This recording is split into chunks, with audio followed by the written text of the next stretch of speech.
Apa itu negeri Sabah? Dan semegah apa negeri Sabah tersebut? Mari kita usut tuntas di Asa Dua Dunia.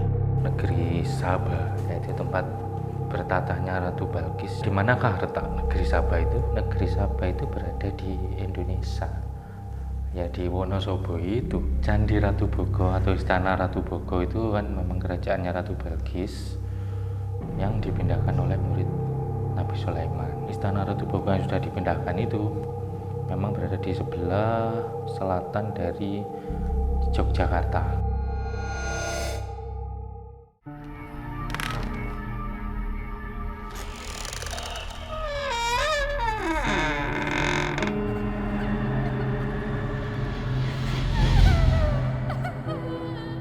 Asa Dua Dunia.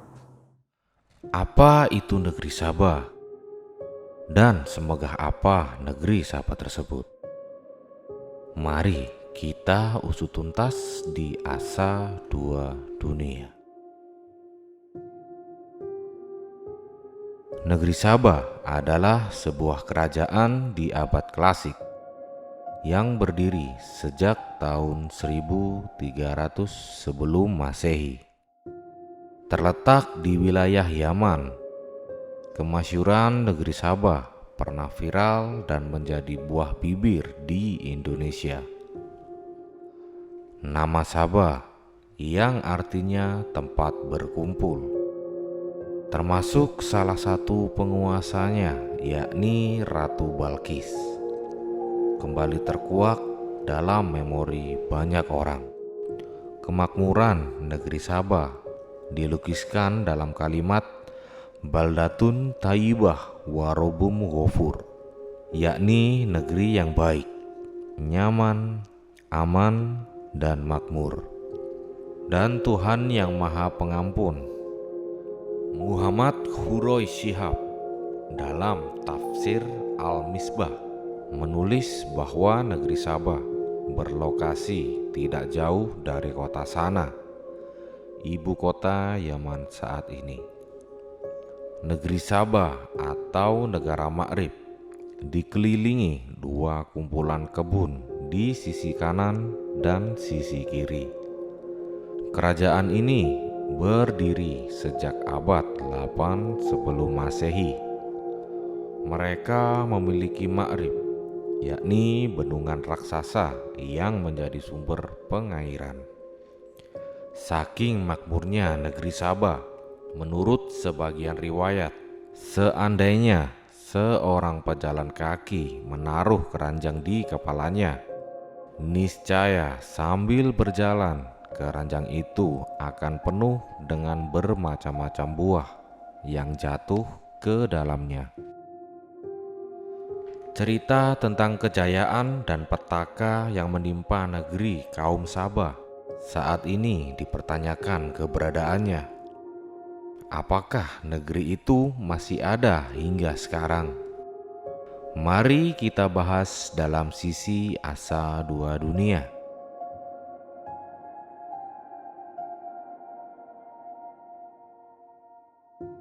Assalamualaikum warahmatullahi wabarakatuh. Salam sejahtera, salam rahayu, rahayu, rahayu. Bersama saya lagi Ki Air. Kali ini kita akan bahas tentang masalah negeri Sabah, yaitu tempat bertatahnya Ratu Balkis yang sangat terkenal. Itu ceritanya bertepatan dengan kisahnya Nabi Sulaiman. Di manakah letak negeri Sabah itu? Tetap ikuti di Asa Dua Dunia.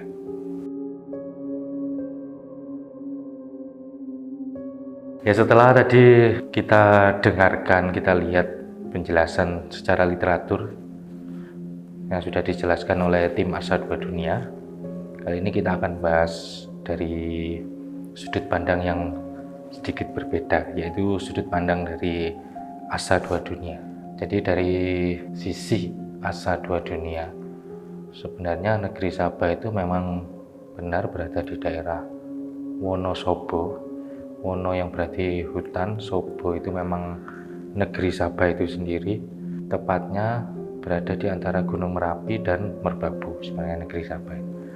Nah, dari sini dari kisah ini sebenarnya di manakah letak negeri Sabah itu? Dari sisi asa dua dunia memang negeri Sabah itu berada di Indonesia, ya di Wonosobo itu. Sementara keraton Ratu Balkis yang dipindahkan itu yang sekarang terkenal namanya adalah Candi Ratu Boko. Di mana letak Istana Ratu Boko yang sudah dipindahkan itu memang berada di sebelah selatan dari Yogyakarta. Dan pemindahannya itu begitu istimewa ya, karena antara Istana Ratu Boko dengan Candi Borobudur yang dipindahkan di dua tempat yang berbeda itu memiliki jarak 36 km.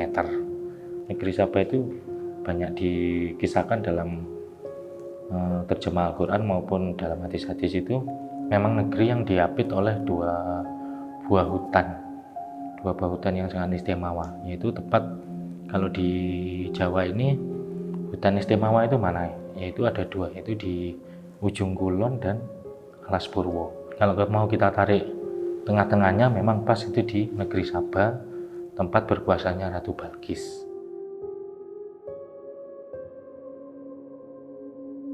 Candi Ratu Boko atau Istana Ratu Boko itu kan memang kerajaannya Ratu Balkis yang dipindahkan oleh murid Nabi Sulaiman. Ratu Balkis memang terkenal sangat cantik dan sangat berkuasa, bijaksana. Bahkan dikisahkan pada waktu itu Nabi Sulaiman sangat ingin mempersuntingnya ya, karena melihat kecantikannya dengan keanggunannya. Maka untuk membuktikan bahwa memang Nabi Sulaiman itu lebih punya kemampuan daripada Ratu Balkis, maka semacam disayembarakanlah ke santri-santrinya. Tapi siapakah yang punya kemampuan untuk memindahkan kerajaan dari Ratu Balkis? Itu adalah salah satu santrinya Nabi Sulaiman yang sampai saat ini belum bisa disebutkan namanya, dan memang tidak akan pernah disebutkan.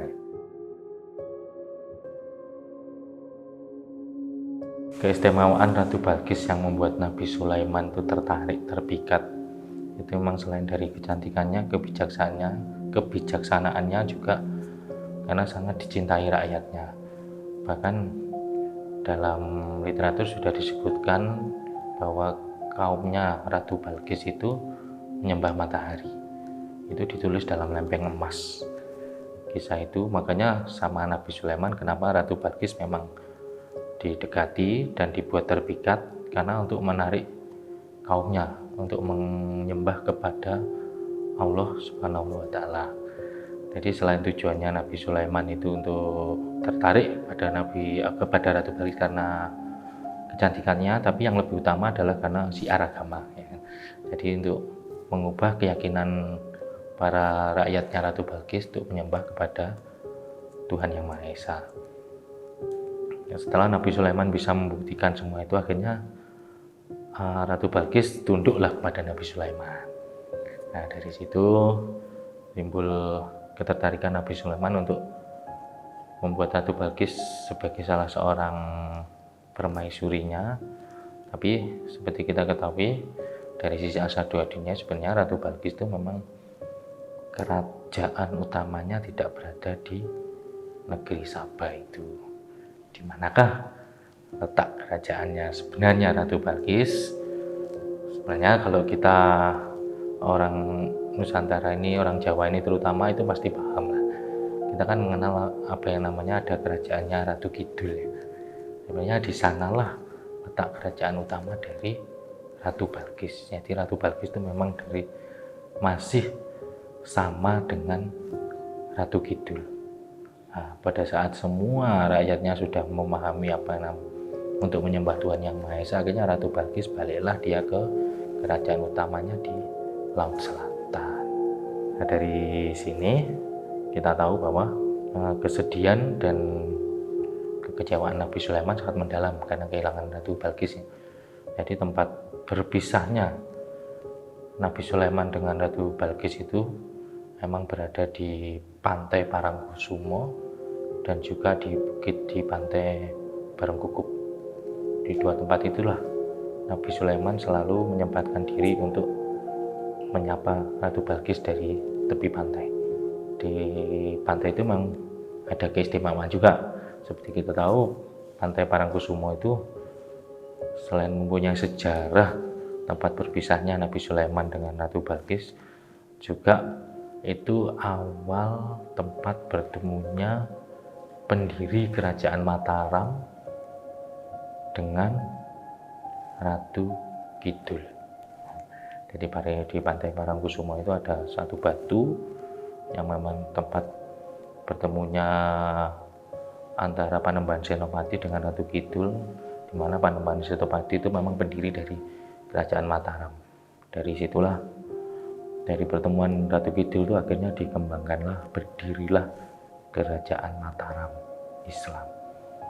Dari kejayaan zaman dulu Nabi Sulaiman berpisah di kerajaan Mataram Islam ini, itu memang awal tempat titik untuk memulai berkomunikasi dan bertemu dengan Ratu Kidul, sehingga berdirilah kerajaan Mataram Islam yang begitu besarnya. Dari sini mungkin kita sedikit lebih memahami bahwa Nusantara ini sangat istimewa. Banggalah kita menjadi warga Indonesia, juga rakyat Nusantara ini. Mungkin sekian yang bisa saya sampaikan dari sisi pandangan Asa2 Dunia tentang negeri Sabah. Terima kasih atas perhatiannya. Salam sejahtera, salam rahayu, rahayu, rahayu. Dengan meditasi, kita lebih mengenal hidup dan kehidupan. Assalamualaikum warahmatullahi wabarakatuh. Asa2 Dunia.